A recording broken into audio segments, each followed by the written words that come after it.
pasta into You can copy pasta. Discord. Sweet.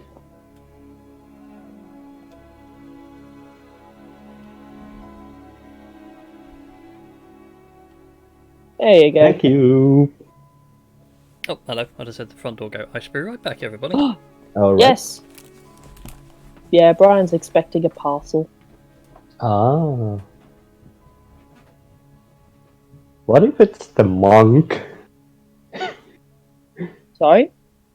What if it's the monk you just read the excerpt about? Become a bit of an impromptu unboxing. Oh. Mm. What kind of... What? You may Did counter you around here get? somewhere. Yes, it's become a very impromptu unboxing. Okay.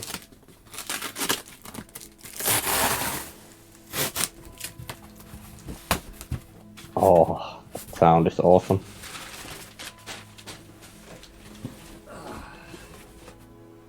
Well, I can tell one thing. This has been in the back of a car with no heating on because it's still stone cold. Jesus. Okay. Yep. Yes, I finally have a new console. Oh, sweet. I now have a PlayStation 4. Oh. Nice. I have no room for it on my desk at the minute. I need to find a hole. Alright. Oh, there we go. All set now for Final Fantasy VII when it comes out. Oh, yeah. I still need to find the original one with the PS2.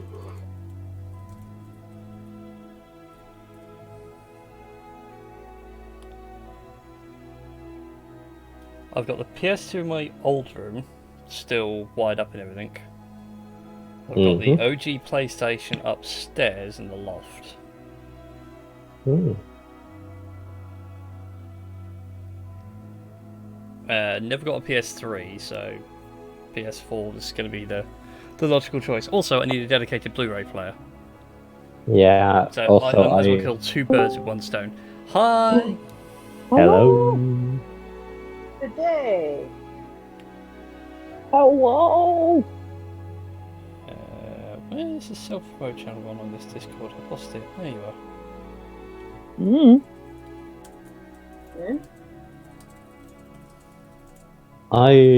I myself actually have wait a minute.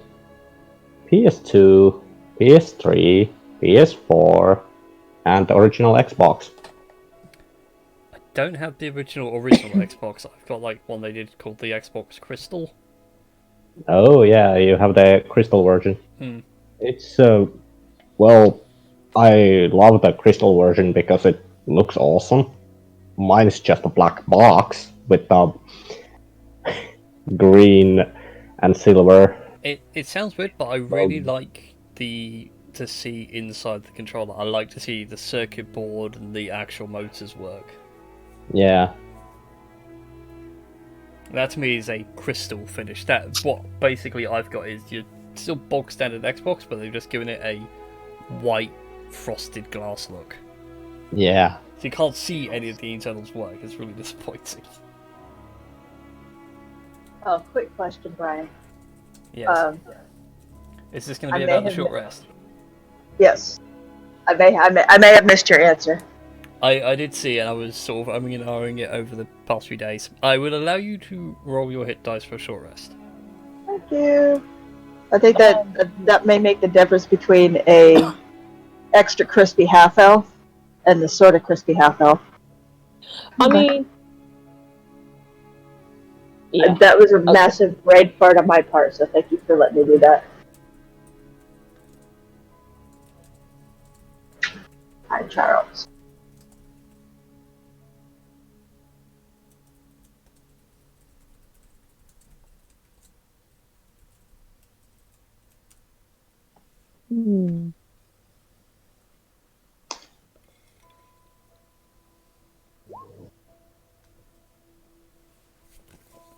Okay, well, I think all my... Oh no, I've got my Book of Face ones to do. Alrighty.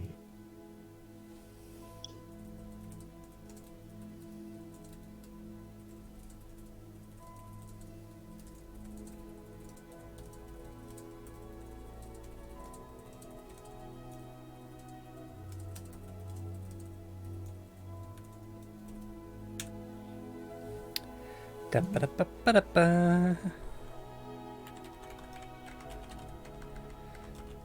Thank you, Chrissy, for posting in the Facebook chat about the Baldur's Gate 3. Gameplay with mind flayers, baby.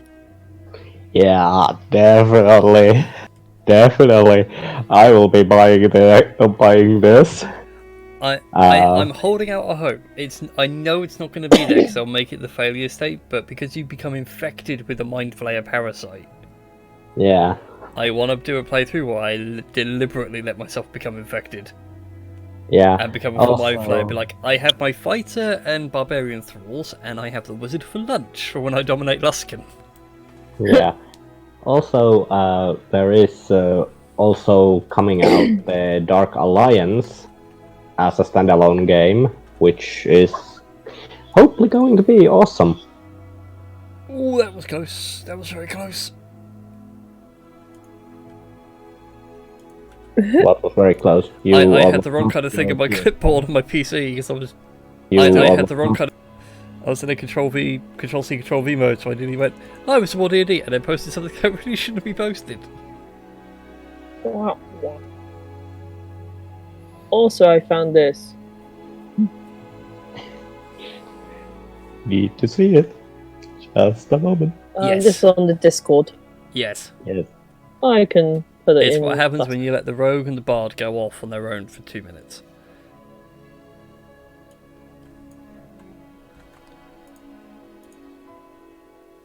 Right, it's straight up what Road to El Dorado is.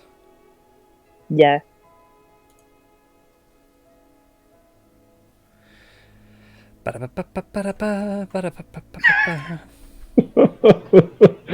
Well, I rolled a 20. Somehow a volcano stopped erupting on your queue. Everyone falls to their knees in awe. It's awesome. Not bad. I'm not bad. No, that's not that group I want to push to. That's the one I want to push to. Also, I am now officially a red belt in karate, or Shotokan style karate. Oh, very nice. Oh, congratulations! Congratulations. Bearing in mind, I was like the only adult in like the group for the like grading. Everyone else was kids. Like, yeah. Well. So, I was paired up with this girl who, like, to be fair, the instructor did say to me beforehand that I would be paired up with this girl because she, like, the girl was like incredibly shy and can get a bit self-conscious, and she felt that if I, like, since I was a little more confident but like a beginner to her, then maybe it'll be like, hey yo, I is a beginner but like a little more confidence and all that jazz, like breathe fire and all that jazz. I don't know why I said that, but Well, Red belt, breathe fire. I can see it. Yeah, maybe. Yeah, that's your inner monk coming out. The thought I had crossed my mind, have you ever considered rolling a monk? I mean, Durathil needs someone to carry on that legacy of being triumvirate of the storms. I mean, Yes. it's very tempting. The answer you're looking for is yes. I mean, I did have an idea for a monk character, but they also have levels in druid. For which monk? For reasons. I believe this might be the session when Didac dies.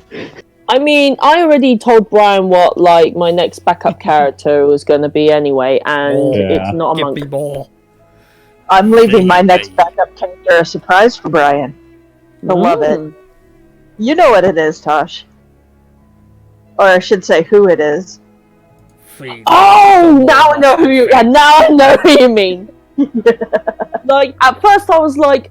and then when you said who it is, and I went, I know exactly who you mean. Brian will love him. Brian will love it. Those are some worrying words. I will love it. Does he dress like a clown? No. Not yet. And does he whistle like Justin Timberlake and sings "I'm loving it"? I mean, no. he has an interesting wardrobe choice for certain rights. Okay. So making people bloated and almost explode from food. Oh no explosions. Well, Foxy was on the same boat as me. I was thinking McDonald's. Yeah. No. This is not Ronald McDonald. No, it's not Ronald McDonald. Oh, is it the Burger King? No. No, it's Is it Wendy's? No, it has no. There is no trademark. There is no possible trademark infringement involved whatsoever. Oh. Oh, damn it! It's not Kentucky Fried Chicken, the General Sanders. Yeah, it's not the Colonel. Nope. Oh, you know what would be hilarious? A chicken aracocra called Colonel Sanders. Oh God! I'm afraid Disney's already beaten the best aracocra to the mark already. Oh. So he looks like a rooster. Plays a lute. Oh, that guy. Rockadoodle? Yeah. Also, think about it.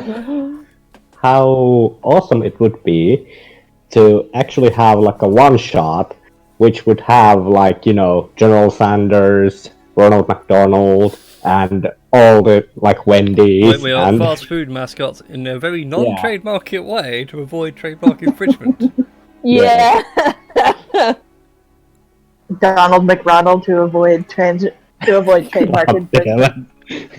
What class would like each of them be? Like, I'm intrigued. I can see Ronald being a bard. Yes, I'm thinking. The Hamburglar would be a rogue. I believe Sanders would be a soldier. So Gunslinger.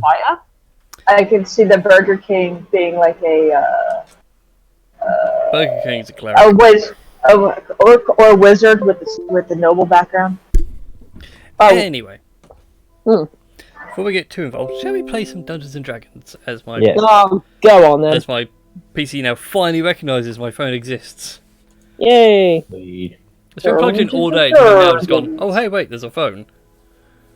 Useless thing. So hi everybody, welcome to Tales of Fumbles and Fortunes here on Tales of Gaming Addiction. A show where we sit around and play Dungeons and Dragons and talk about random things like what food mascots would be what D&D classes. I know, right? Yeah, and do you know what? I'm going to get this pop shield out of the way. Do it. It never seems to want to sit still, so my voice is going to be somewhat poppier than usual. Enjoy. I can hear the pops already. Once you pop, you can't stop. Oh dear God. Now I want Pringles, thanks Tosh. No I had worries. some Pringles up here actually, I demolished them yesterday. Jesus. I myself actually... Brian popped it, he couldn't stop. I would love some Coca-Cola right now. I have some. The original tasting, rich flavored cola. With the cocaine or without it? Oh, with. Surprised me. Okay. Just making sure I was with the right group now. God damn it. We are a crazy bunch. I mean, not that we're encouraging people to like take drugs or anything, but drugs are bad. Okay. Yeah. Apart from medicinal drugs. Just saying. Anyways. D&D is the best medicinal drug. So, Just to get everybody Yes, it caught up does. on what's been happening in recent days. Do it. Our wonderful band of maniacs have ventured to the town of Umberham and have sought out the tower belonging to Umbreon, a black demigod dragon. In sieging the tower, you have dealt with a clan of orcs known as the Black Axe Clan, who Garlex has a history with. You stormed the tower, you stormed up through its various levels, through traps and hidden libraries. I came across a former adventurer on this stream, a half-orc by the name of Nil, who had to ally with the Black Axe Clan to save his own skin and also to save his own ends here. To what these are, you don't know, but you managed to assemble the necessary keys to open the way to the final chamber of this tower, known as Umbreon's Forge. Around the walls of this chamber were all the things needed to make weapons and armor, arcane implements, anything that required fine-tuning or hands-on work, you could do it in here. The center of the room is a molten metal pit, which seems to forever be hot and bubbling and seething. And floating in the middle of this pit, a good 60 feet in the air, was the black shield known as the Umbra Carapace, Umbreon's gift to this world as an artifact, which you were here to look for. Mm-hmm. But you guys have got about the 2 earth elementals you left way back when you entered this tower, and now they have finally caught up to you at the doorway. Yep. Yeah. So, boys and girls, kitty witties, I'm going to need some initiatives. Okay. Alrighty. First initiative roll is for Tedak. Let me just label him correctly here. For fuck's sake. Roll 20. Yes, I should also point out we are down 2 players tonight, as you can probably guess by the gaps in frames. There is no Christy tonight, and there is no Gardex tonight. Okay, Tedak's going on the 19. Mm-hmm. And I need to make sure that Gardex is on advantage because I keep forgetting. Yeah. Okay, and Gardex is going on a 17. Very nice indeed. I need to actually get Nil. I realised something I forgot to do. I forgot to put Nil's updated character sheet on Roll20. Boo! Boo. Boo to you! Tedak was on 19. Gardex was on 17. At 17. It should automatically get Gardex in if you clicked on his character sheet and rolled the token. I mean, it kind of did, but then it changed Tedak's for some weird reason. Strange. I mean, there probably could be reasons, but either way. That's alright. 16 for the null token, which I also need to update, but I can't yet because of reasons. Yeah. And lastly, I need these guys. Who Who are just a flat roll d20. Oh, how nice. They're going on a nice 13. So, that puts things at with Melren going first. Yes. So, the things are in the room, correct? Yes. So, Marin will take his first shot of the evening and it will probably suck. So, let's go with it. 14 sadly misses as the arrow That's what I just said. ricochets off the stonework. Yeah. Ding! I will say, looking at these guys, by the way, they are about the same size as you all. They are medium-sized creatures, but they are like made up of chunks of raw iron and coal and various other bits. Ooh. Mm. Okay. Before Melran ends his turn, we'll do a little measuring here. Oh, what on earth is he going to do? Oh, whatever is Melrin going to do? Because all rogues do. Run away and hide. Yes.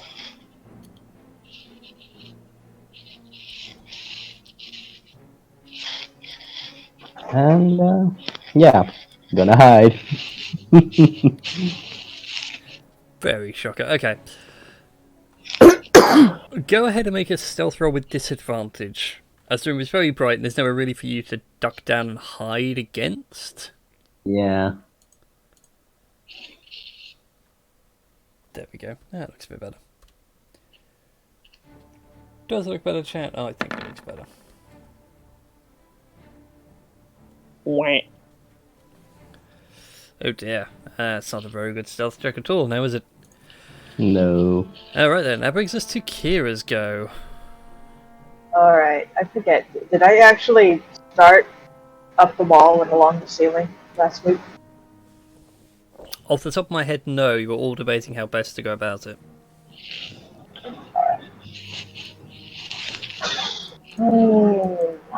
So one thing Roll20 is severely lacking.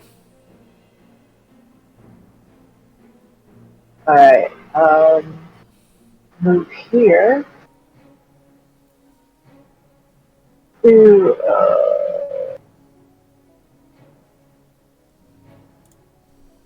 first one missed. I'm guessing a 28 hits. Oh, yes. Before I forget, I'm going to do my evasive footwork superiority. Darn. Okay.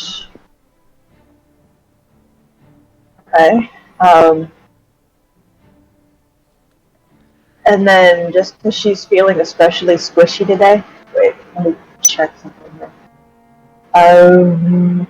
Shield of Faith, is that, off the top of my head, is that bonus action or action? I think it's bonus action. Shield of Faith is a bonus action. She's going to cast Shield of Faith on herself. Yes. Holy cow, so your AC just jumped by 7. Oh, it gets better. Oh, God. Because she's going to... Because she is going to move 5 feet just to make sure that evasive footwork starts in, and then if it gets attacked, the defensive duelist will kick in. So just to make it clear to everybody else who's watching this or wondering why I'm so annoyed, her AC was 17, it's now like 23. Yeah. Actually, it was 19 because of that new armor. Oh yeah, so it'd be 25. Jesus. Not 26. Yeah, it's still high. It's insanely high. And if she gets attacked, it'll turn into 30. Jesus. Damn! What the hell? The broken build, man. The broken build. I did not purposely take advantage of that build, but I am not unhappy about it. Yeah. Alright then. That's the end of my turn. T-Deck and Gardex, you're up. Okay. T-Deck is going to rage as a bonus action. Yeah, and that's the last of his rage. That's the last time he can rage. Oh, which wow. means he's going to be a hippie for the rest of the day. Tedak is going to... He's going to go 1, 2, 3. Yes, Brian, I know what was going on. I'm being strategic about it. Okay, I won't say anything more then. And Tedak is going to flank with Kira and go stabby. That's a miss. Fuck. Wow, that's a really bad. Did you roll like a 1? A 6 and a... Oh, God. 6 and 7. That second one hits. Okay. So you do 7 points of piercing damage, and you get to learn one thing about these creatures. Stat block, please. Stat block, from lowest to highest. You have an 8, 3 10s, 17, and an 18. So 8, 3 10s, a 17, and an 18. I see. I will. I'm gonna make. Not a vampire. I was gonna say I want to make a note of that somewhere. Yeah, hang on. Let me. I'm just gonna put it in the spare part of my character sheet, so I know for sure. What? Ah, there's a thing. Okay, so 8, 10, 10. Ah! I thought I pressed something bad. 17 and an 18. Okay, I have a feeling I know which stats are for what, but... Okay, so that's there. And I think that's... Oh, and that creature gets disadvantage on any attacking anyone else other than myself. Okay, thanks. And that will be T-Dex go, methinks. Indeed, it's time for Gardex. Right. Hello, Gardex. Let's see.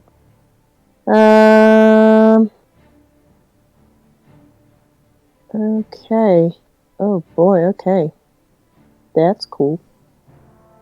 Okay. You know what? I have... Yeah. Okay. Okay.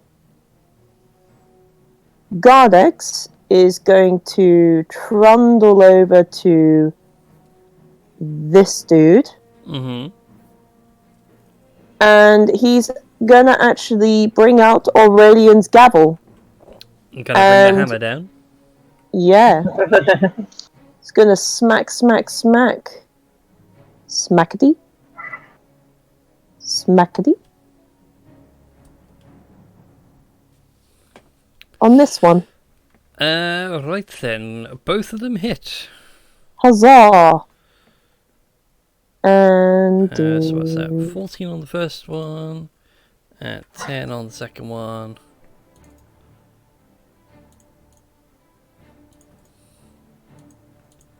Damn you, Gardex. I can't actually see his health bar. What else is... Okay, he's taking a bit of health. okay. Okay. And I believe that's Gardex's turn over. Unless he's For got the anything he time wants to do being, as a bonus. yes. Alright For the then, time being, yes. Nils go. Go on, Neil. Don't fuck up like last time.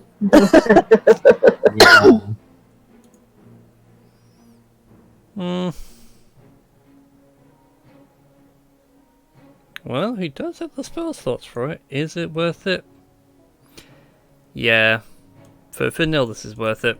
He is going to cast the spell. Ooh. Oh god. They're gonna make that kind of a save? Hunger of Hadar? No. Oh, that's bad. Oh! Well, that's not too bad. That's still a fail, though. What are you doing? With the as Neil sits there, he pulls out both his hands, arcane glyphs begin to glow, and he begins to mutter some sort of incantation, and with a faint pop. Oh! And he dusts his hands off and goes, "Any elemental, just banish them. My god, are you guys amateurs?" Maybe a bit. Like, But we still, were having like, fun. Tedek's still raging, like, no! Where'd they go? They're invisible! It's fine, little halfling murder hobo. I'll just banish them to a different plane of existence. It's fine. Still screeching like a freaking banshee. Like,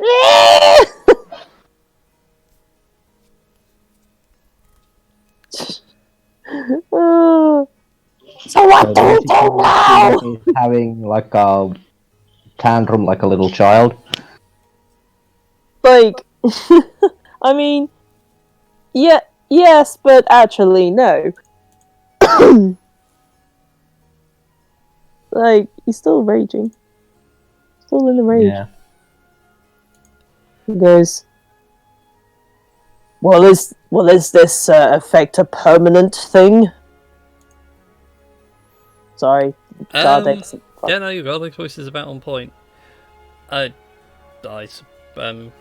looks over to Gardex and is like, I suppose it would be permanent? I mean, they're not native to the prime material plane. I want to make an insight check on that. Go for it. This is from Gardex. This is from Gardex. Who else would it be from? Yeah, of course.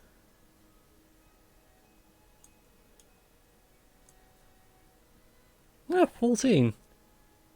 Certainly being truthful. It's more... The unsurety in these voices is more like... Technically an earth elemental can be plane native to any plane of existence that has earth on it. Is kind of like the reason for that. It might not have worked. Well, I suppose for the time being, that would give us a little time to grab the shield from up there.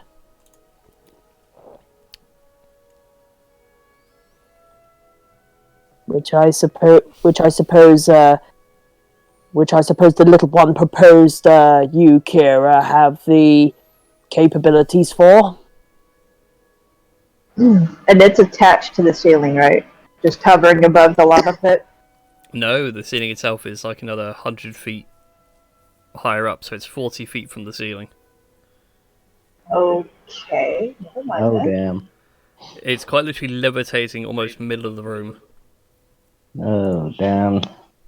Can someone Maybe I cast shouldn't fly jump. over and get it? Marlon? Yeah. Cast fly on somebody? Marlon doesn't have fly. Oh. Yeah. I mean, I do have an idea. Okay. Might not work. So...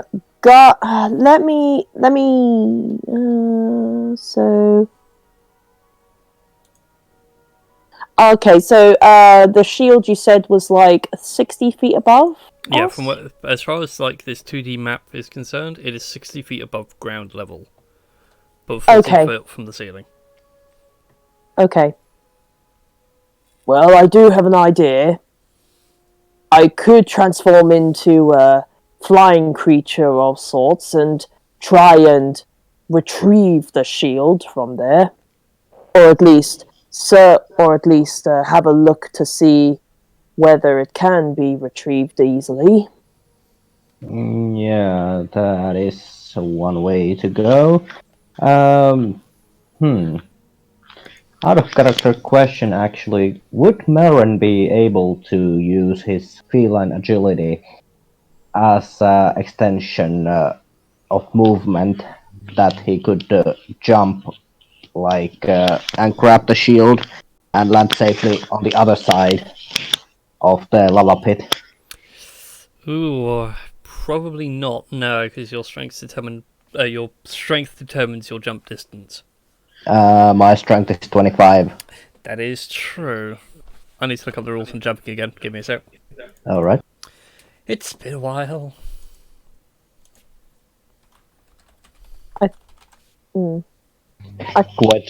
Quite strong rogue. I'm just...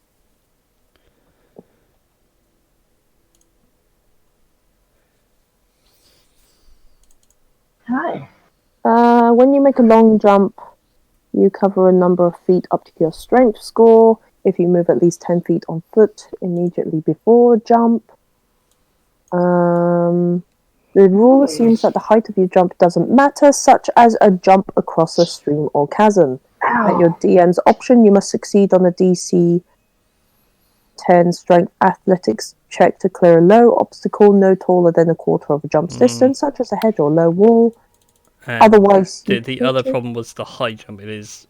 Oh, the high. Oh, yeah. Okay. It is 60 feet up, so it's not a case of like, oh yeah, running and jumping up. It's for, can you actually physically jump across? When you make a Or high make jump the height. equal to 3 plus your strength modifier. Oh. So, Which you can't really do, because even then your strength modifier is 6. Yeah, and well, I do have boots of spring and striding, so 3 times the jump distance. This is true. Still not enough, though, unfortunately. Okay. Well, I'll try and turn into a bird and see Alright. whether it's easy to grab from there. Yeah. And for Gardex it. is going to wild shape into, let's say, a giant hawk. Well, giant eagle. Form of giant hawk. Or giant eagle if that one's more existent. I think he's done eagle before. Yeah, let's go giant eagle. Yeah, I know he's done giant eagle before because he nearly died whilst flying after the fucking dragon. Let's get the syntax right. You nearly killed him. I know. Okay. Like. Okay. But he's still alive. He's still alive. So yeah, Gardex will turn into a giant eagle and go flap, flap, flap. Eagle. Eagle. Yep, he grabs the shield in both hands. Go ahead and make an acrobatics check for Gardex for me. Oh shit. That would be in his eagle form, wouldn't it? Yep. Okay. Let me have a look. See. Actually, I know it looks weird on the webcam, but I'm opening up my PS4, which is currently under the desk. Turns out my keys are not sharp enough to cut through the plastic they used to tape the thing up with. Okay. Okay. That's not too bad. So it'll be a D20 plus. Box is open now. Oh, okay. Okay, probably not great. A 14. Yeah. What did you say? Right then. Okay, so 14 on that acrobatics check. As you grab the shield, there is a strong updraft from the heat, and it knocks Gardex loose for a second. I need him to go ahead and make a dexterity saving throw. Okay. Giant eagle. Okay, that's pretty decent as well. Oh, does it have proficiency in it?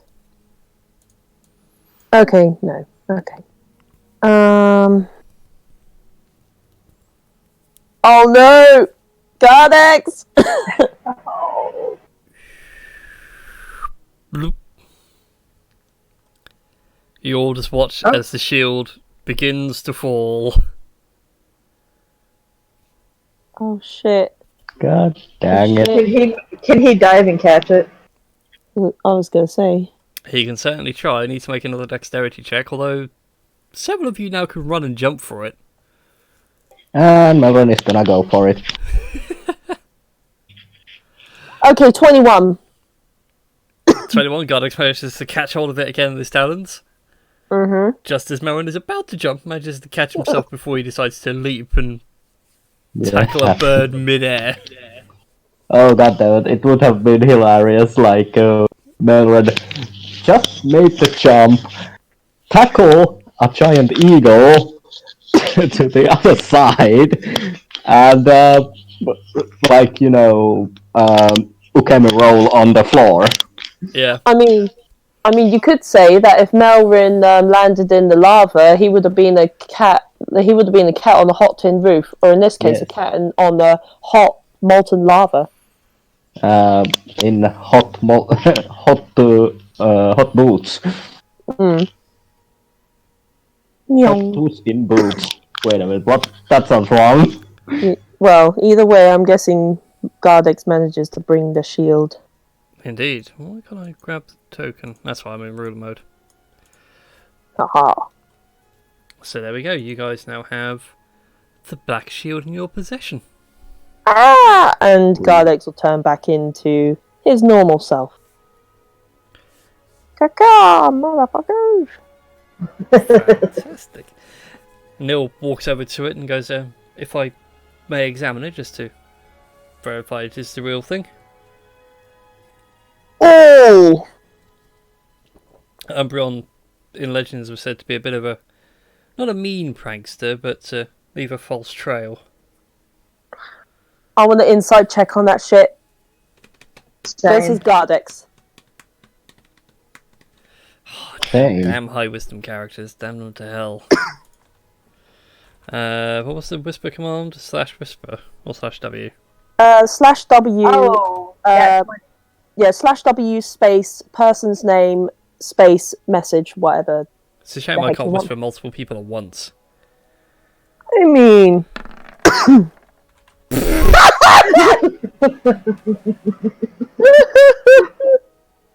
Well, that's the thing is like, okay, I believe Neil is right. If this thing happens as the way I hope it happens, I really want Mara to sit there looking like a confused cat. Yeah. It's like, where's the red dot gone? The red dot was here and it vanished. Yeah, definitely. This confuses and infuriates me. I'm curious about TEDx insight, but I'm not gonna roll for it. I feel like that'll be cheating. Right, whoops. No, we want to do that. We want to change that to the message. Also, this is probably like the best time to actually roll a natural one. This is true.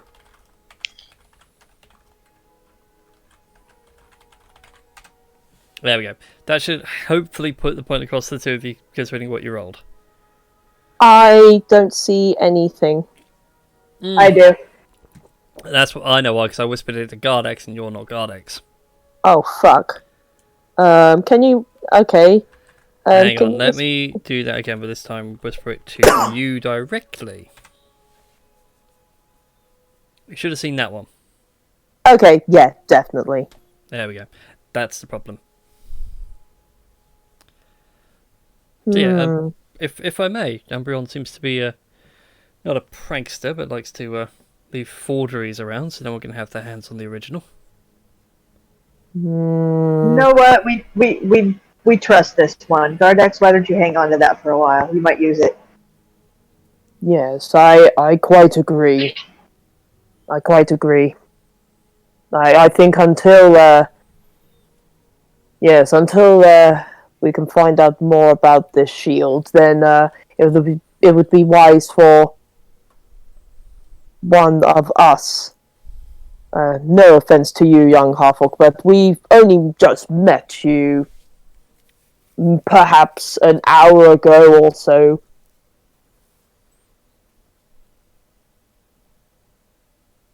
So, no hard feelings. Well, Melrin actually is going to, as he is confused about this, he is actually going to say something which would go along the lines of his character, and it would be like, did you know that indiscriminate murder is counterproductive?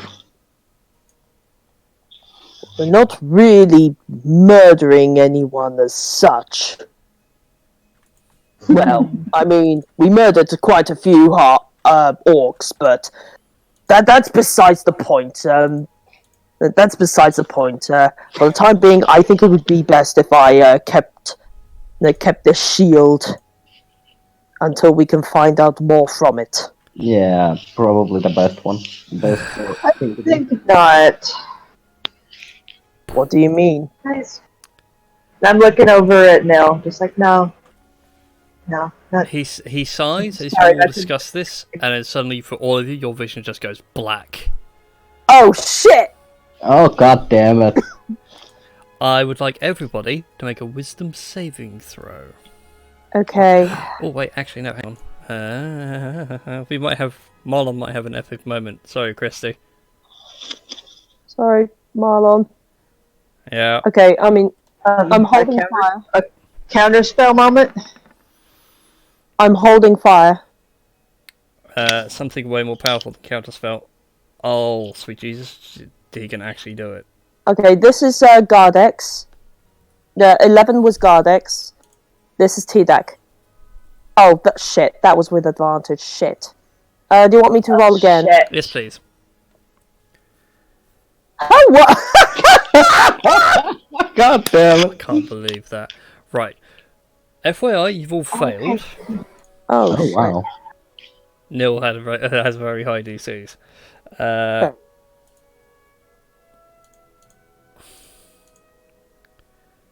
I'll Yeah. probably say Marla won't know how powerful the spell is. But it's worth a shot.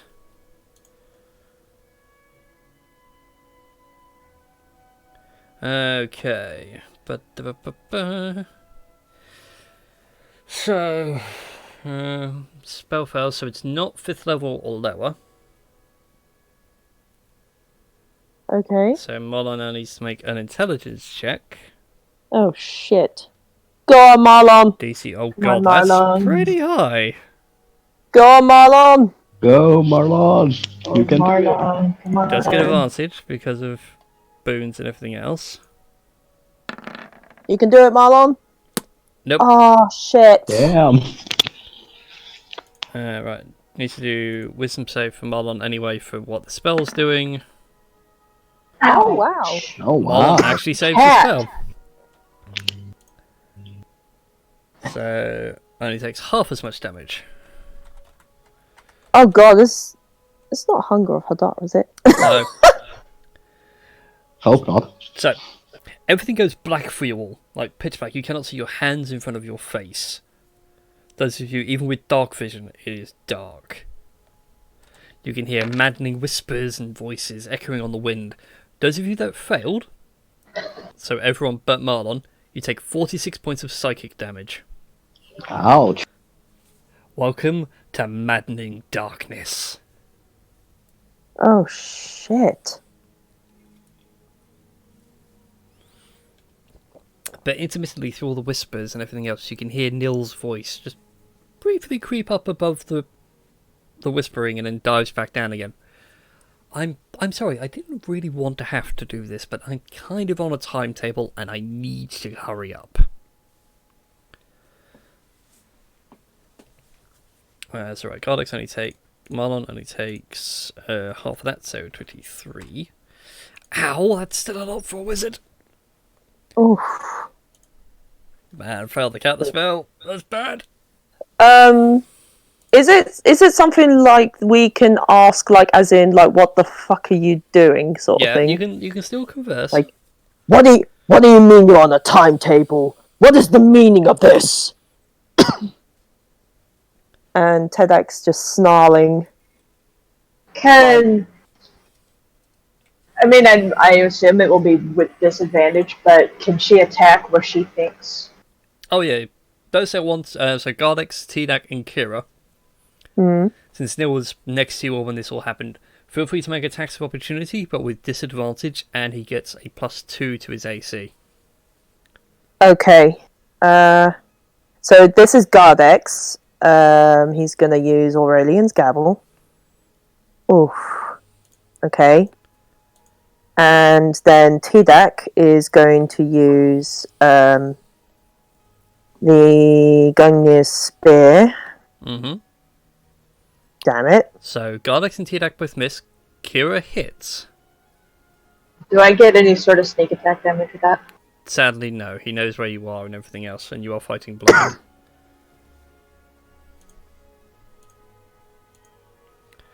So that's 17 points of damage. Oh man, I actually need to make a saving throw. Oh my god, I actually have to make a saving throw! Oh shit! Also, this music belies how tense things are.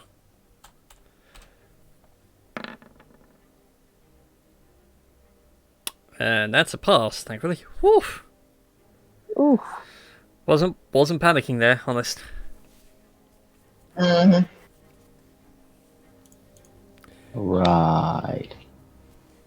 I generally was panicking. It's like, oh my god, if He breaks his concentration. He's boned. He's got no other way out of this. Okay. So yeah, you all make your sneak attacks against him and everything else. Garnix, you feels like the shield being taken away. Oh shit. So I need a strength check from Garnix as they begin to have like a tug of war. Tug of war. Come on, big guy. Okay, strength check, just the do normal it. strength check. Yep. Okay, 18. I rolled a 15. Hey! Garnix manages to hang on. Oh. No. You We can were hear not. the struggling. You Yeah. just hear them going, give me the shield. Give me that shield. Yeah. Does Melron actually hear this? Oh yeah, you can hear it, but it's like pitch black. You can't even see where you're going. Yeah, well, Melron could use his hearing to locate them and try to help Gardex. So, we're in battle again? I suppose so. Yeah, we can keep to current initiative order. Okay. Keeps things nice, clean, and tidy. So in that case, then Melron, you would get to act first. Yes. So, what do I need to do? Well, if you want to hear what's going on, make a perception check for me, Alright. as there is no sight that you can use to gauge your positioning and everything else. That is true. Perception coming up. Yeah, you can work out where they are relative to your own position and everything else. Yeah. So your movement's down to half, just for the sake of, like, because you're in the dark and everything else, so you can't even keep your balance straight. And any attacks you make will be at disadvantage. Okay. And he gets bonuses to his AC. Okay. Well, since things are what they are, well, Melron will go next to Neil if he has movement for it. No, he doesn't. Well, then he doesn't have the option. Shoot him! So we'll take a shot. Shoot her! Trying to Shoot aim her! at Neil.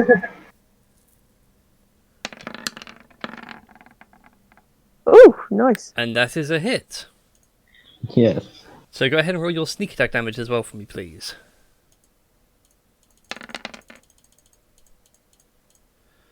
29. Jesus. Jesus, we got her.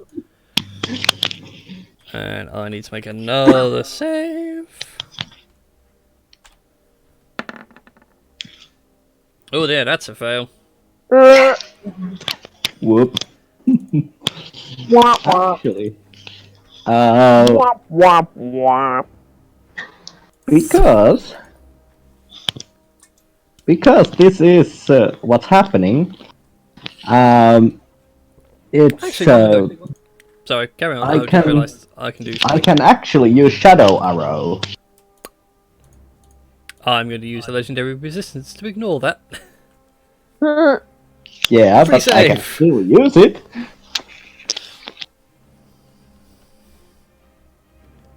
So Neil wouldn't see more than 5 feet ahead of him. Yeah, he would be blinded. I think he has to make a save, though. Yeah, Wisdom saving throw DC 13. Ooh, that's actually one of his good saves. Ooh. Oh well.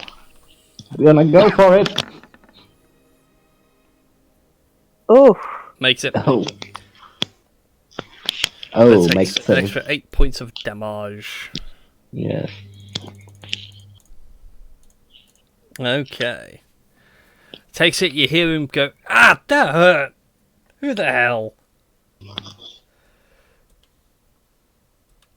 Out Yeah. in the inky darkness. Yeah. I was gonna say, does the concentration drop? No, I used the legendary resistance, so Oh, okay, fair enough. I was like, hang on a second, wait, Neil has legendary resistances. He's an NPC now. Bing. Yee. Yeah. Sadly, Darkness Bubble doesn't pop. Alright, that brings us to Kira's go, I believe. Kira's going to attack Nil. Sorry, Tosh. No, cool. He's being a douche. He's being a douche. He has to be young. Yeah.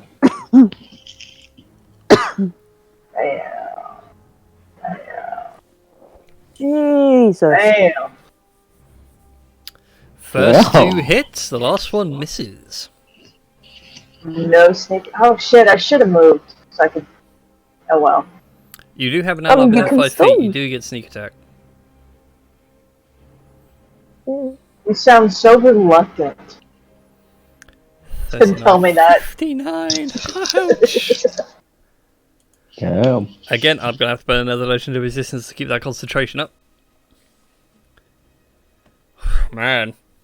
Make Brian burn all the legendary resistances, then he can't, like, do shit. Yeah, and So is that 3 that he or 2 that he 3 that, or 2 that he just had to burn? Yep. I'm Lord. Tash, I'm already sorry that Neil might die tonight. I mean, knowing Brian, he probably has something up his sleeve. Yeah, probably. I'm wearing a t-shirt, I can't really have much up my sleeve. Oh, fair enough. I really should put down the t-shirt. I'm wearing a t-shirt, I have nothing up my sleeves. Except your arms. Oh. Or perhaps a dryer sheet. Yeah, perhaps. Either way.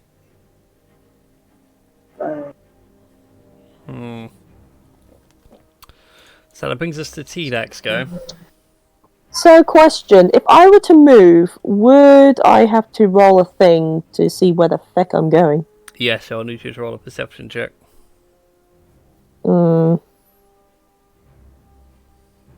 Okay, I'll roll a perception check just to get a good grasp on. Oh, fuck me. I mean, that was with disadvantage, but I mean, you were probably gonna say that anyway. Mm-hmm. Okay. Tedek's just gonna try and pokey poke at Nil. Attacks with With gun. disadvantage, please. Okay. Will you stop hitting me? We'll stop being a jerk with like my old character then. You gave me your old character. I mean, true. Also, I just realised I get advantage on my saving throws. Oh shit. So, 2d20... Was it K1 for the highest? Yeah, K1.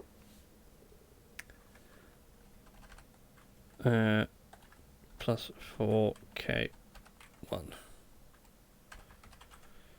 Should be like that, and that should work. Hey. No, that didn't work. Okay. So I mean, 7 plus 4 is 11. And you did 4 points of damage, so he passes. Damn it. Ha ha ha! In your face. But do I get to learn one thing off him? You do. What would you like to know?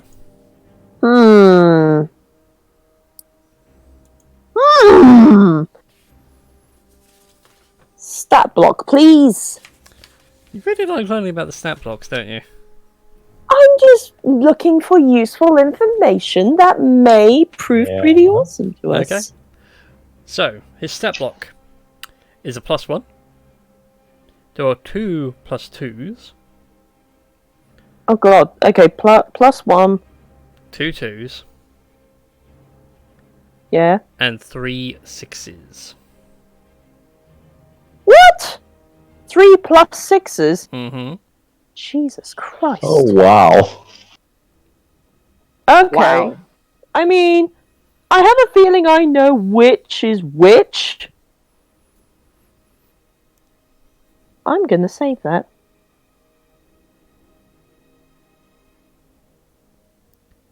Annoyingly, I'm going to have to do something now, otherwise I will lose this fight. God damn Alright it. then. He's going to do a teleport circle, I believe. Or something like that. Or Very Dimension Door. close. Right idea. He is going to have to bounce out of there pretty damn quickish. After Gardex does the whole, now you listen here, you piece of shit. Yeah. But think Don't about you it. listen. I have legendary resistances. Did you not think he also has legendary actions? Oh, that's very true. Oh, Carry on. yeah. You fools! You should be more wise this by now. So he's going to use a legendary action at the end of T-Dag's go. And he gets to cast a spell. I'm thinking, you know what? Right, okay. Does he have the fucking action surge? Yes, because we took a long rest. Yeah, for a short or long rest. We did take a short rest, so action surge time. With another couple of pokes. I'm always forgetting that. And do I want to go reckless?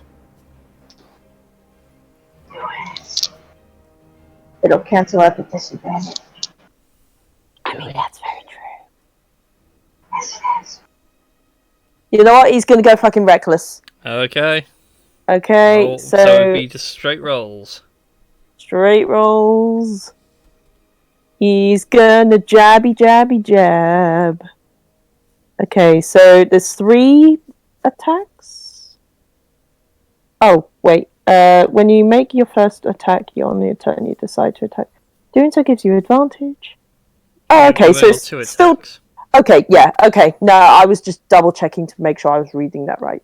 Yeah, me too. Yeah. The first one is straight. That's a miss. Okay. Fuck's sake. Okay. Yeah! Fuck! That's also a miss. Fuck!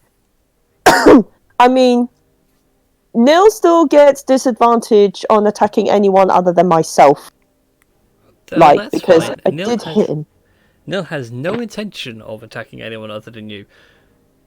Still holding on to the shield that Gardex is holding on to. He's going to cast one last spell to get out of there in a hurry. And he is going to cast Thunderstep. I need everybody next to him to make a Constitution saving throw. with like just normal? Just a flat Constitution saving throw. I'm not close enough. So No, Gardex. Yeah, Gardex.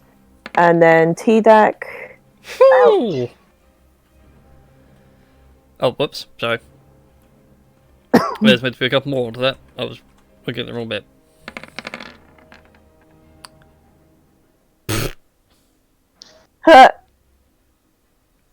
The dice gods giveth, the dice gods taketh away. Yes. Okay. So, how much I damage? should have kept with the 3d10. I really should have kept that 3d10. But you didn't. Nope. So take 10 points of thunder damage. Yep. Anyone, everyone but who rolled the 26? Gardex. Gardex doesn't take, only takes half. Okay, And so that'll be 5. everybody, you can hear the sound of thunder. Not from anywhere on your level, but from below. Oh, shit.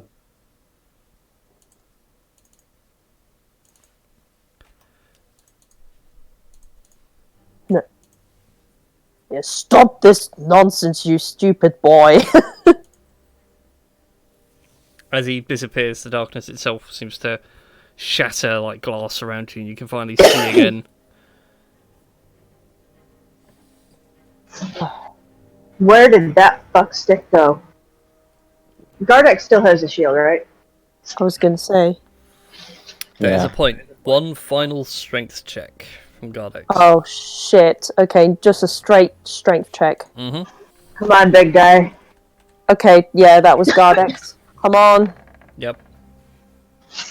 Yes. Oh, fuck yes. Sweet. On the shield, though, you do notice that there are like claw marks, like where Nil held on and just like from the teleportation just ripped across fingernails.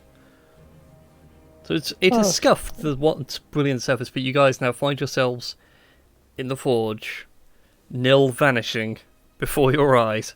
Damn you all! But now you have yourselves Umbreon's Black Carapace. Yes. Yes. Who can use that? T-Deck and Gardex? Yeah, I think TDAC and Gardex can technically do that. So I'm I was just. gonna say, technically you could as well, Kira, no, Meron's got an arcane. Yeah, Meron could as well. Yeah. Because you're both fighters, so you're proficient in shields, but it just doesn't benefit anything you do. Yeah. No, it's like that would actually be a I would detriment to have Kira. it like on my back, but it doesn't really do anything other than if somebody tries to shoot me in the back. But it's almost impossible since Melvin has alert already, so he can't be surprised. Well, you know what? Kira's rapier warning. Yeah. I don't think she could be surprised either. Mm. No, but Nil has vanished from you all.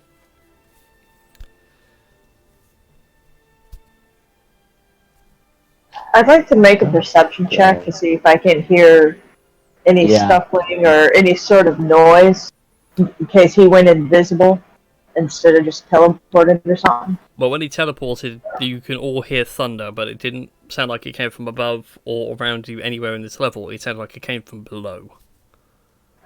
Like you felt it to your feet first, and then you heard it in your ears. Also, just realised Marlon would have known to cast something. Now, the stairs to the left and the right of the room that we're in, Brian, there were stairs that went down as well as up, correct? No, they just went up.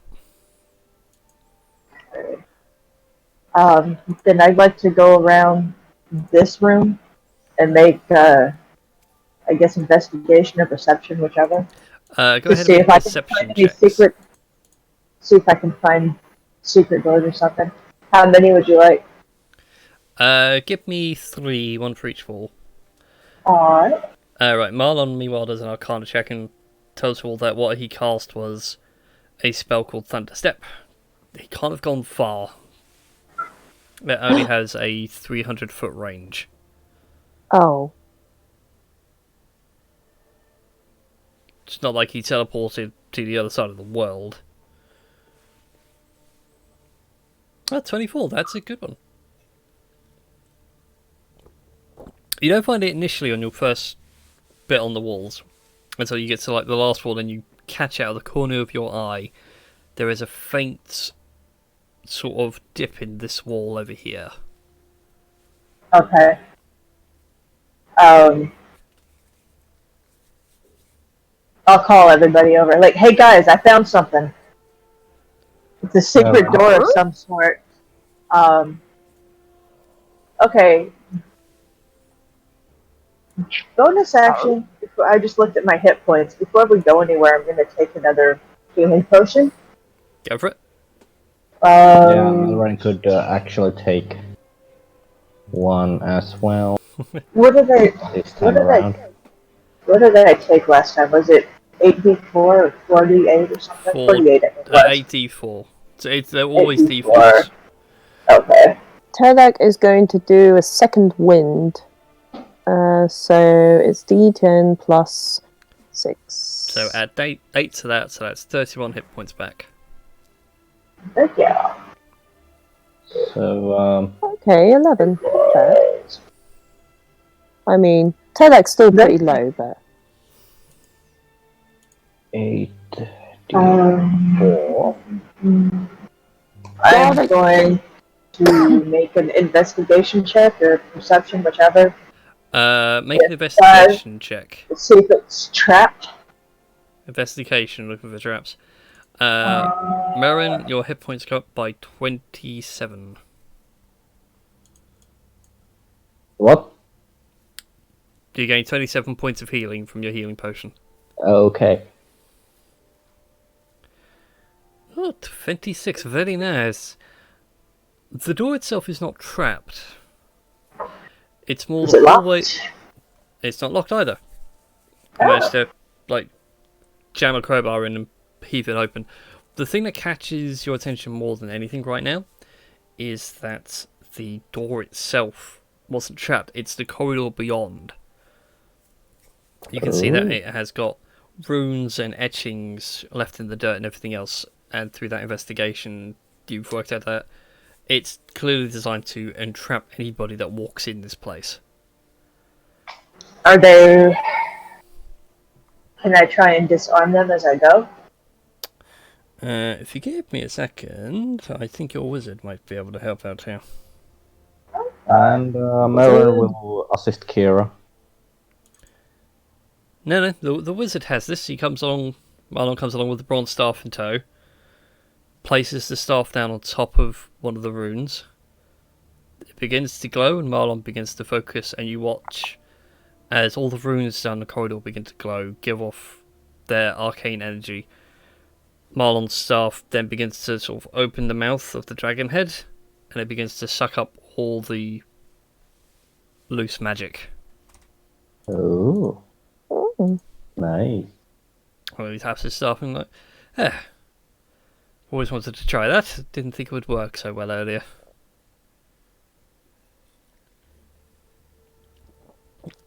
After you.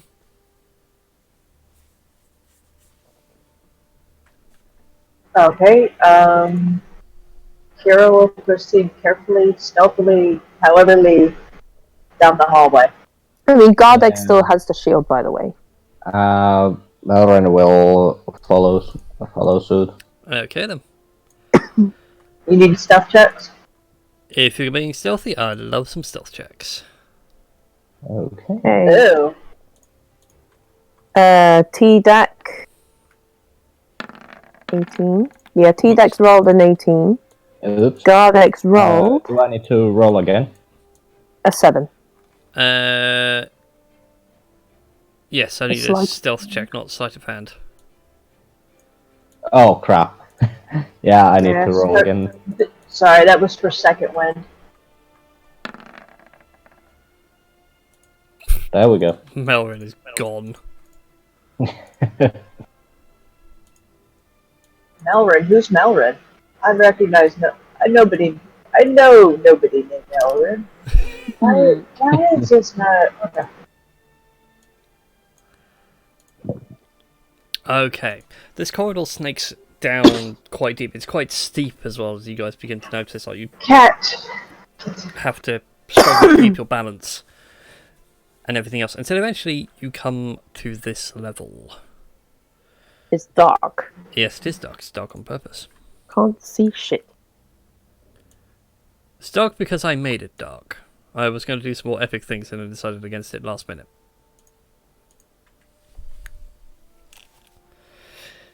Who here has dark vision? Melrin does. Kira does. Gardex does.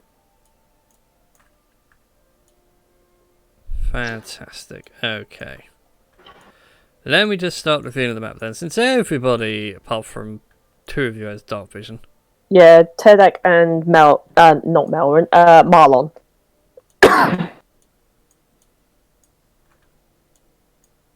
Okay. What you see before you is a large open cavern. Just show the people on the stream what this looks like. So it's a large open cavern. Rough-hewn rock seems to have been carved out over many years and eons. 2 large pillars sort of form the centerpiece of this room, hanging from which are several heavy adamantine chains. Wrapped around a humanoid creature, somewhat draconic in looks and appearance. You can see like it's got the dragon's snout, it's got a horn growing out of its nose, the lizard bat-like wings, and it's all clawed up and everything else, so it can't even like make hand gestures. They're so tight to the chest. And in front of this creature is Nil, and they seem to be discussing something. But as you make your approach, T-Dax is the one that gives you all away. Oh no, Oh, is that Gardex? Gardex. Apologies. Gardex is the one that gives you all away. As you all come stomping down a heavy footfall pebble that starts tapping past all of you and then begins to get louder and louder as you go, and you hear Neil just turn around and go, "Done." As a reaction, can I fire a crossbow bolt at him? Yeah, Merrin just moves next to the wall. Go ahead and, with your action, make your one shot. Don't miss. Come on, baby. Now's the time for a nat 20. Fuck. You miss. Fucking fuck sticks. As you miss, he turns around to this creature that's chained and says, "Apologies, I will have to release you another time."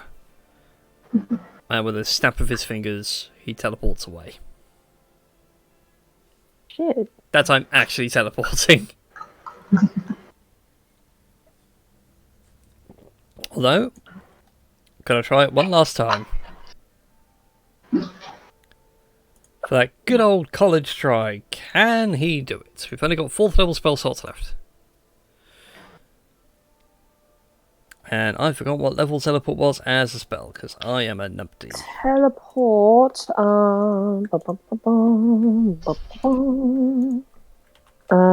Teleport is. 7th. So, nope. 7th.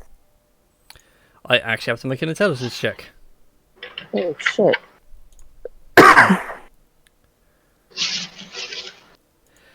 Go, dice! Come on. Alright. Would you like to know the good news or the bad news? Say the bad news first, then we can celebrate with the good news. Okay, bad news. Neil can't teleport anywhere. Okay. I mean... Okay, so the good news is... Oh, Neil has a backup plan. Oh. Oh, I mean, it's totally... Okay, fair enough.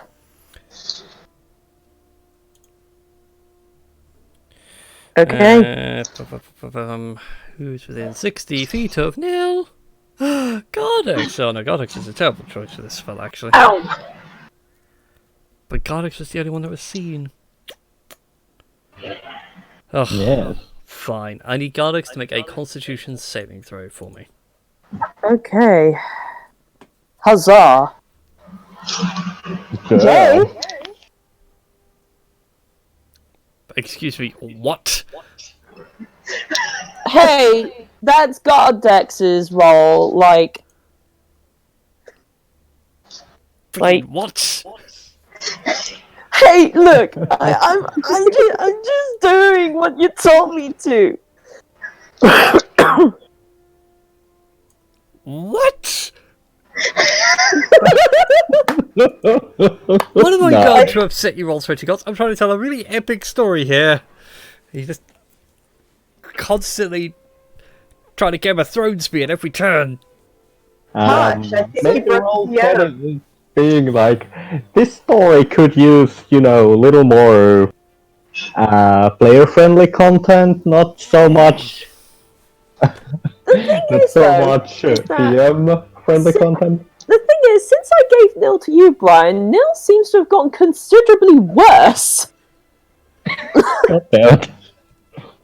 Oh no, he has a lot of spells in his arsenal. I mean... But is it quantity over quality?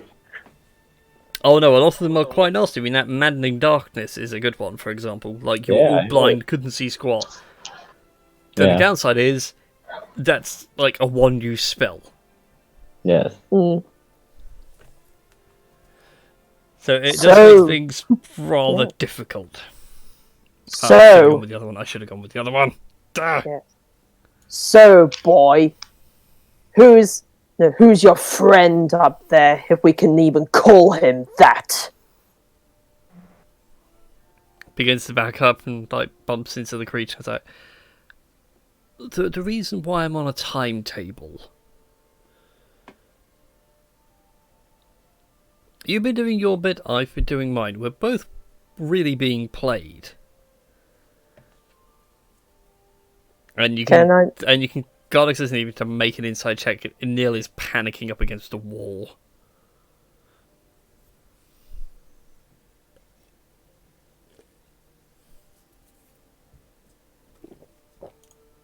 You see, we are in a bit of an impasse here. So, no, I'm trying to think. What would he actually want Nil to do? Just give up on what you are trying to achieve. Whatever you're trying to do, it's fruitless. Why were you even wanting this shield in the first place? It's a piece on the board and it needs to be taken away. Could I make a check to see... actually, I'm going to whisper it to you. Go ahead. Yeah.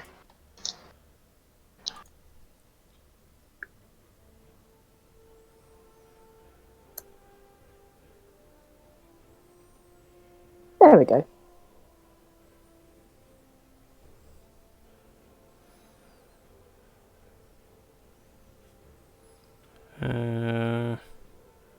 Oh god. Is that even worth it?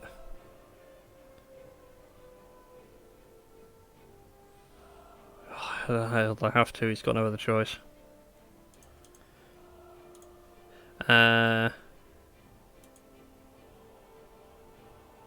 Define how you mean by that.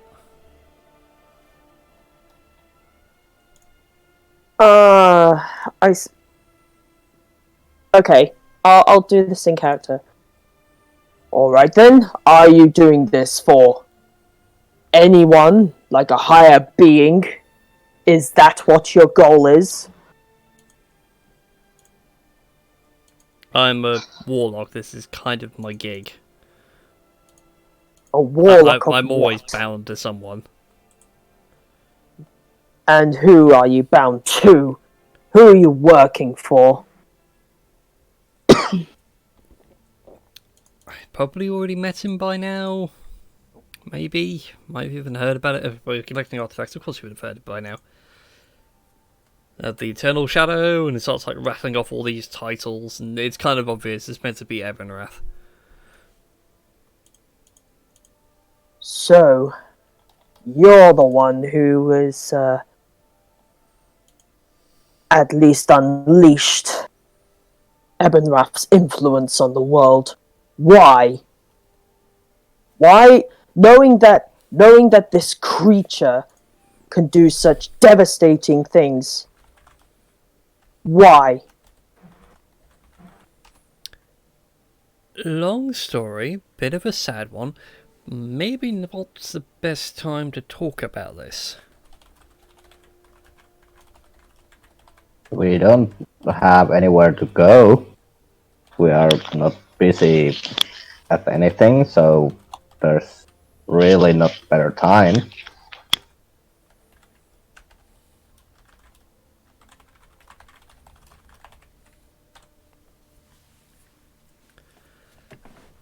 I really would appreciate doing this another time if you don't mind. Also, I believe Mel and Neil still just wonders where the hell that voice is coming from.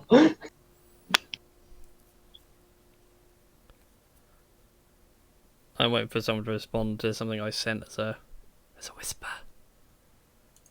Yeah. I mean, I didn't see it, if that's what you mean. Someone did a damn good insight. Oh. He's casting something, guys. Can I fire off my crossbow again? Go for it. Try and stop him. Pew! Pew pew! Ow! Nice. Oh. Did it stop him? Man, I've got to make that save again. Just to make sure he doesn't drop it. Does get advantage though. Damn it, damn it. It does. It fails. Oh. Who here can speak Abyssal? Oh, sorry, Infernal. I mean... That's the wrong cheat sheet. Where's my other cheat sheet? No, Gardex can't speak that. Talking about languages, I don't have languages on my character sheet. Yeah, I still keep forgetting to put this over there. You're common and Abyssal. No one can understand it. This creature seems to be yelling something. I would begin to like shake its chains and everything else. As Neil is like full on now backing up against the pillow. He's holding onto quite a nasty wound that he's now just been received from Kira. He like pulls the bolt out of his chest and holds the wound closed. Gardex is going to take a step forward and go, like, look, I don't really understand why you are thinking that unleashing such a terrible creature upon this world is such a good idea, but look at you. You're clearly wounded. No, you're clearly wounded. You're backed up against the wall. Give yourself up. Just stop whatever this nonsense you're planning on doing is. Whatever it is you're planning on doing, I doubt it's worth the cost that you are willing to give. No, I have sacrificed too much for this. Maybe next time. God, extra lonely. I know your names and I know your faces. And with that, he pulls out a short sword and just swings at the adamantine chain and shatters it. Who's got the highest perception? Probably. Highest passive perception or perception? Actually, can Kira take off running towards him? Go for it. I will say, as you take off running, I'll need everyone to roll initiatives. Yeah, Tedak will take off running as well. Kira's going to... you probably saw me measure it. She is going to use her movement, use the dash as the bonus action, and then take 2 swings at him. Okay. Tedak's rolled a 22. Gardex... It's on 20. No. I rolled like with advantage, like so okay. Tedak rolled a 22 and 20. Gardex is going on 11. Cool. I actually updated that time. Okay. And just a moment. Alright. Yeah, Tedak's going on 22. Okay. So technically this combat will start from where Kira is in the list. Okay. Okay, move, dash will get me right there. She's going to take 2 swings at him. Okay. Oh my god, Marlon, really?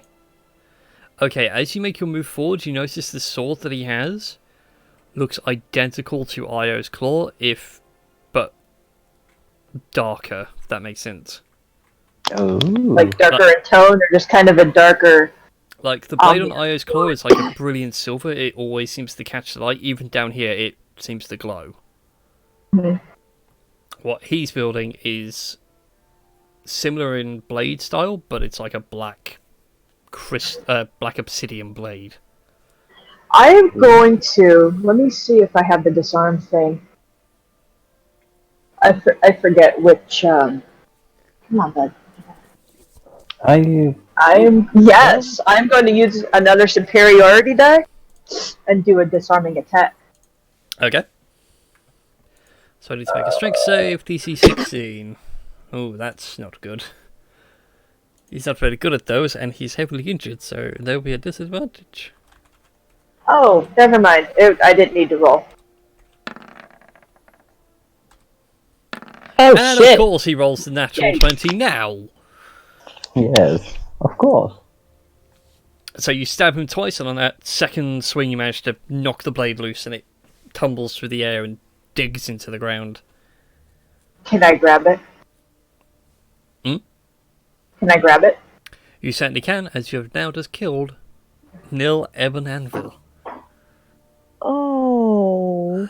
Damn. I'm sorry, Tosh. No, it's fine. I'm absolutely cool with that. And fellow DMs, you know the pain of having your big bad evil guy killed, or when they first meet him. Could I was gonna say, I did have like some last words from Nil, but if you had something in mind, that's cool. No, he doesn't get a chance to utter any last words. Oh shit. It's like full on samurai ting ting suck. Well, But before you guys even get a chance to react, Kira's just like full on murdered him. damn. And then after she grabs the sword, she is going to take a look at this guy. Like, what the hell is it? So give me a sec. I'll pop it in our Discord chat. Okay. Whoops. Oh. Copy image. Come on, why don't you do... Ugh. Fine. Doing it that way, are we? There we go. So you guys can see what this thing looks like. It looks very Dragonborn in look and appearance and everything else, but it is actually some sort of fiend from the depths of hell. Ooh, that looks awesome. I know. Would Io's Claw give off any sort of, like, hey, kill this thing? Io's call right now is screaming in your mind. Okay. So, is it screaming so badly that Kira would actually drop the darker sword? It's more screaming at the fact that there is something very, very bad here. Yeah. Are we out of combat? Technically, no. It would be this creature's go next. Ooh. Okay. So, it now has one free hand. As the chains here next to Nil were broken by him slashing at it with his own sword. It reaches out with the chain, it goes to swing, but it doesn't swing at you, it swings at Nil's unconscious body. And teleports. With Nil or without Nil? With Nil. Oh shit. Oh, damn. They both banned out of there.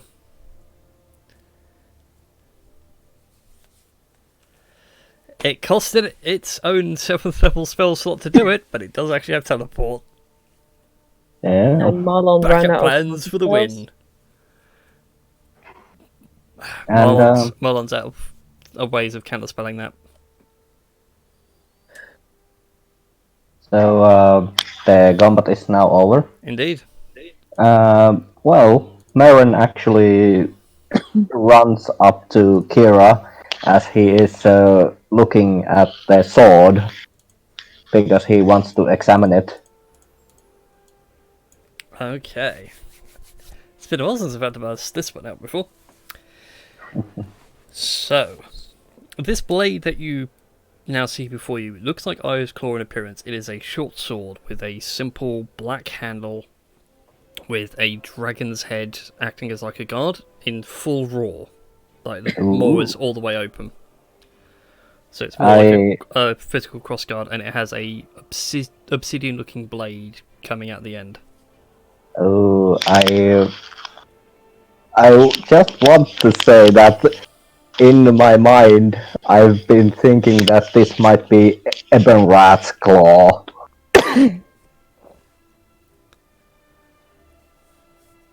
but it's there in the dirt before you guys. Do you want to pick it up?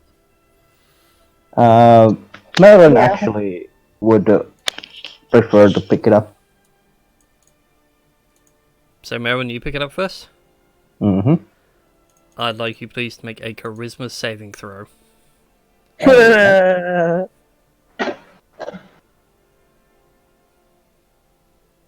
Saving throw. A moment. Oh, wow. Oh wow. You have no idea how close you just were. Got that. As you grab it, but before you fully remove the blade from the dirt and everything else, this all happens in real time. A split second for you. This feels like this takes a good hour, an hour and a half. Okay. Your vision goes black, deep, inky black, and I need to find the right music for this. So bear with me 2 seconds. Oh shit. It's in here. Where did I put it? There it is.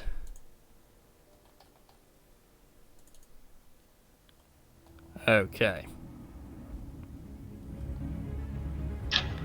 Right, so your vision goes inky black, and after a while it slowly gets some light to come to you. You start seeing stars birthing all around you, or beginning to twinkle into existence, and you'll find yourself in what many scholars describe as the astral plane. Oh, yeah. In some regards. Only after a while you realise that things aren't right. And as you begin to get that sense of dread, you watch as all the stars themselves start to blink out one by one. Until eventually this one single red dot remains, which then gets larger and larger until it takes up the entirety of your vision. Ooh. And as you blink, that red dot then becomes a red eye. One single long, slit-like iris staring down at you. Oh, it's so it's basically like Eye of Sauron. Kind of, yeah. But eventually this booming voice just rips right through you. You know, like when you stand next to a massive bass speaker and you can feel the bass physically hitting you? It is like that. Oh. And who are you, little one? Well, I am someone who just picked up a sword. Which sword. Looks nice. That is my prison. Ooh. And you are going to take it and break it. Okay. Just okay. Yeah. Okay, do I need to, roll something more? No, you're generally no, okay, you've actually managed to stun this cosmic entity. What? Wait, what? Just... Okay, you're fine with this.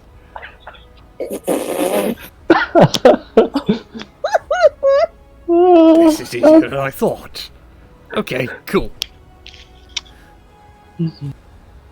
And eventually, you are brought back to where everybody else is. In the dirt. Melvin, are you alright? Yes. I am quite alright.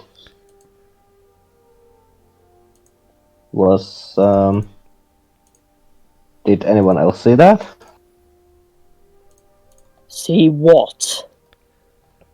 As I picked up the sword, it felt like I was at this beautiful but some sort of threatening place, and I was talked to by someone who was sounding pretty evil. it was like astral plane or something. I don't know. It felt I was there like an hour, hour and a half, or even longer. I don't know.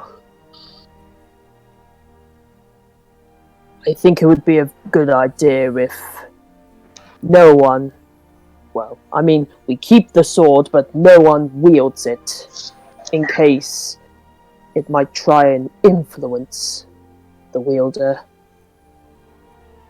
Kira is going to take Io's claw and just kind of hold it above the other sword and ask Io if he has any insight on the sword, knows what it is, know who's inside it, any information.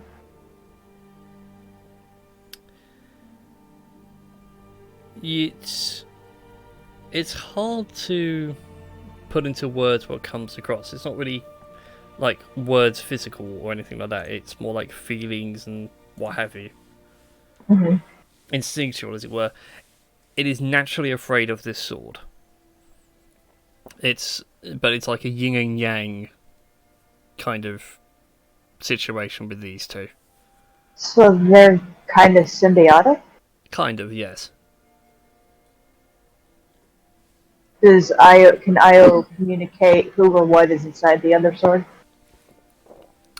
The only feeling you get is that it's in a similar wheelhouse to Io, but not like Io. Basically, a badass motherfucker that we do not want unleashed on the world? Yes. Okay. Kira will communicate this to the rest of the party. Using the words badass motherfucker. Marlon just grabs the bag of holding and holds it open and just says, for the love of God, put the sword in.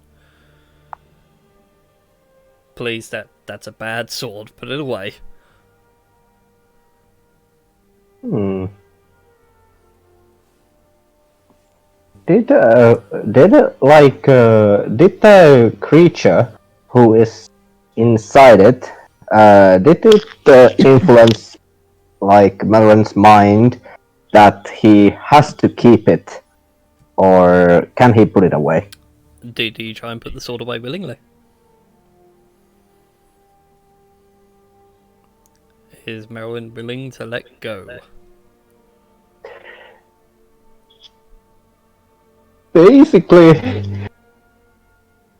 as a player, yes, but Melon being Melon, because it's black and shiny, he's like, I cannot put it away. Melrin, put the sword in the bag.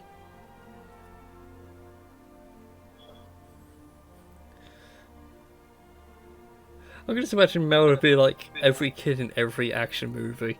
But look at it, this cursed item is so cool! Yeah, and like, the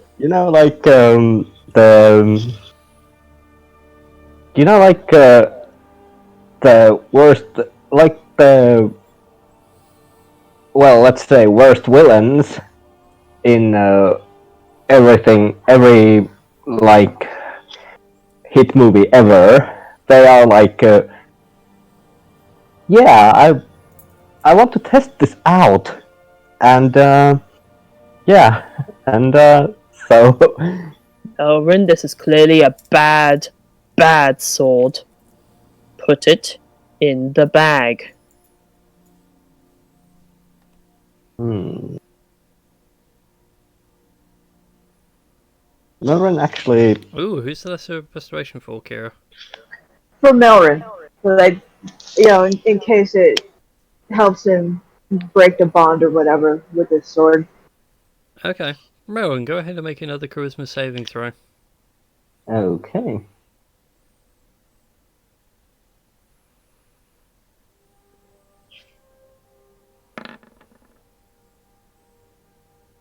Nice. Nice. Okay, you come to your senses and realise this sword is a very bad idea. Yeah, and Melrin actually puts it away in the bag.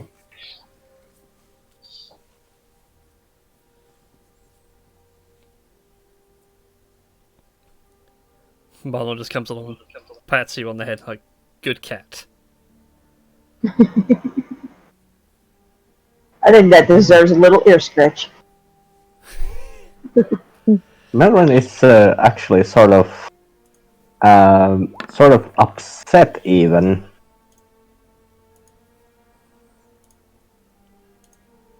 That in a personal level, he's like upset that there's like legendary things like swords and shields and all that kind of stuff on everyone else but him. And wait a minute. It's just been taken away. Yeah.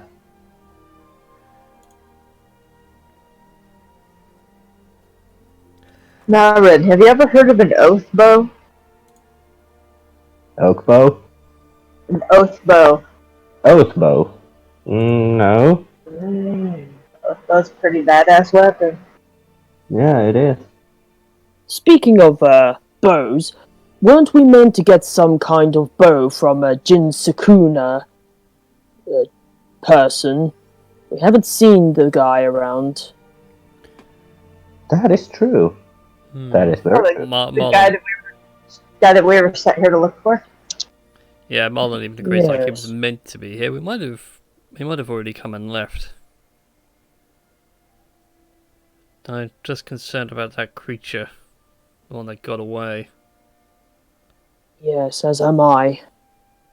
I remember reading about them in my studies. They're called What sort of Abishai. Oh, They are vile things. They were Yes. once dragonborn like me, but through pacts and idiocy, they became devils themselves. Well. Damn. But to have one here chained up is worrying. Yeah, it's more like kind that. of worrying, I gotta say. What did you say, Garlic? Sorry? You think there'd be more than one? Like, you think there'd be more like them? Well, more of them, yeah.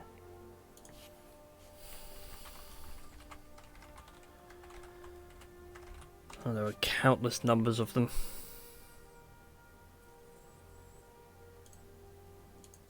But that is something we'll have to deal when we come to it. Yes. Yes, and it seems to have taken that nil person with them. Meaning they have plans with him still, even though we clearly saw him die. Yeah. That is true. This isn't always the end. And with that, we shall end tonight's session there, because I have some good news for you all. Oh? We leveled up? Indeed, congratulations on Ding. Hey! Hey! Welcome to level 13. Sweet! Huzzah! Okay, Which level one? 7 fighter, go! I'm actually just wondering which one would be more beneficial for me, to take another level in Rogue or just take another level in Fighter.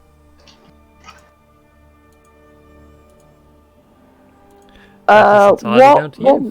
What ratio of rogue and fighter do you have?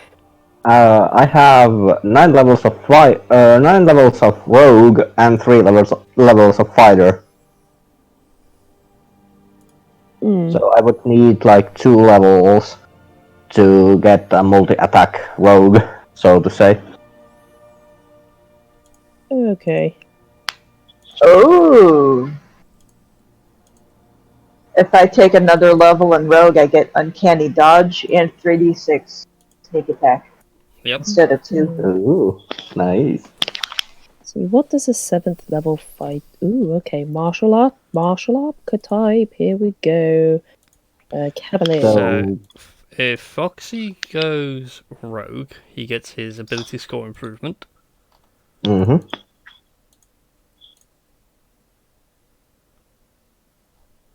Oh, And if you go fantastic! fighter, you also gain your ability score improvement.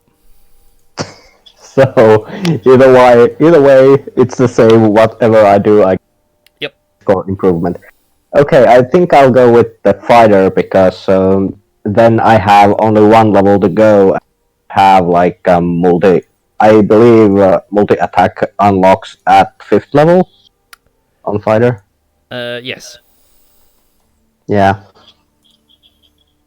Okay. Uh, So, how do you want to do yeah. your hit dice? You want to take the flat rate or make the roll? Let's take the flat rate. Okie dokes then. So you're going at 78. B5 plus your con. 6 plus con rather. Which is 1, which is 7, bring you to 85. Oh, that's handy. D&D Beyond is right. Cool. Right, Nice. and ability score improvement. Would you like to improve your ability scores or take a feat? I'm kind of torn between the two.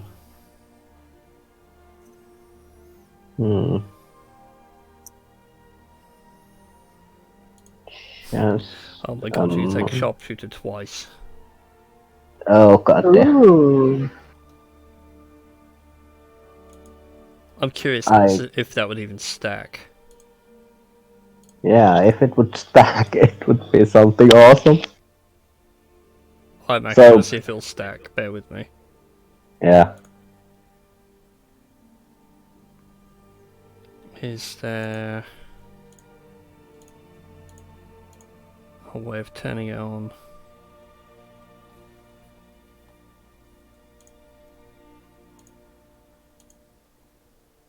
Why can't that be a thing in D&D Beyond? To turn on sharpshooter.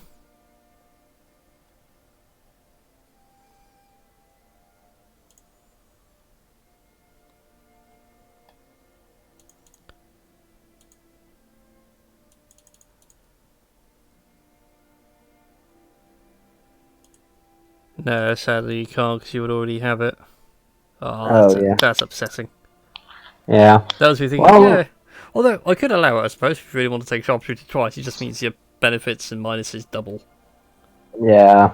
So, basically, if I would use sharpshooter, I have to roll, like, in the range of 17 to 20 to get any kind of use out of it.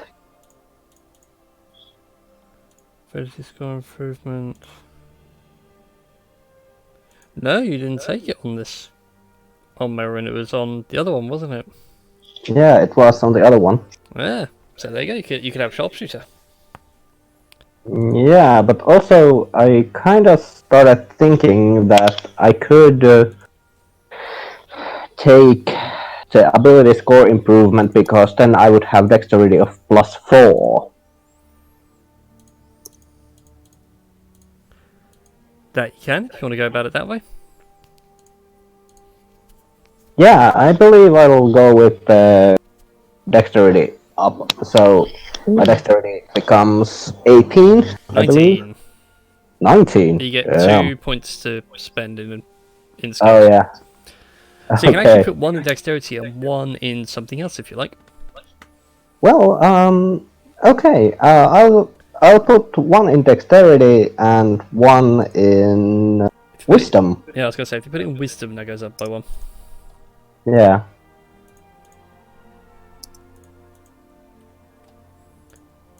There we go. Sweet. So there we go. That's all updated on D&D Beyond for you. So I'll update that on Roll20 when I get a chance some point over the next week. Yeah. Yes. What about you lovely ladies? I've already taken care of it. Oh. I went with the level in Rogue, so I added Uncanny Dodge, my proficiency bonus went up, and then I did the flat rate for hit points, and +1 for my con. Cool. So you're now at 89 hit points. Mm-hmm. Sweet. D&D Beyond is updated as well. Excellent. And what about you, T-Duck? I have put a level in Fighter, which gives me a warding maneuver, where if I see a creature, or well, if it says if you or a creature you can see within 5 feet of you is hit by an attack, you can roll 1d8 as a reaction if you're wielding a melee weapon or a shield. Roll the die and add the number rolled to the target's AC against that attack. If the attack still hits, the target has resistance against the attack's damage. You can use this feature a number of times equal to your Constitution modifier, and you regain all expended uses of it when you finish a long rest. Fantastic. So hey guys, not only can Tedak shave off damage like when you kind of take it, but you can also expect your AC to go up if you're within 5 feet of him. Nice. Okay then, all the cool stuff's coming together now. I'm just seeing whether anything else happens at 7th level. Oh, god dang it, I forgot I had that. Okay, and tableau. This is the only problem with having all these amazing items. Oh. Well, yeah, I forgot. Nil has had an item on him, which would have meant a lot of things didn't count. Ooh. But unfortunately, I will say goodnight. I will put now. Indeed. Good night, everybody. We'll see you all next week for some more Dungeons and Dragons. Oh, Yes. Until then, everybody, good night. Good night. All right.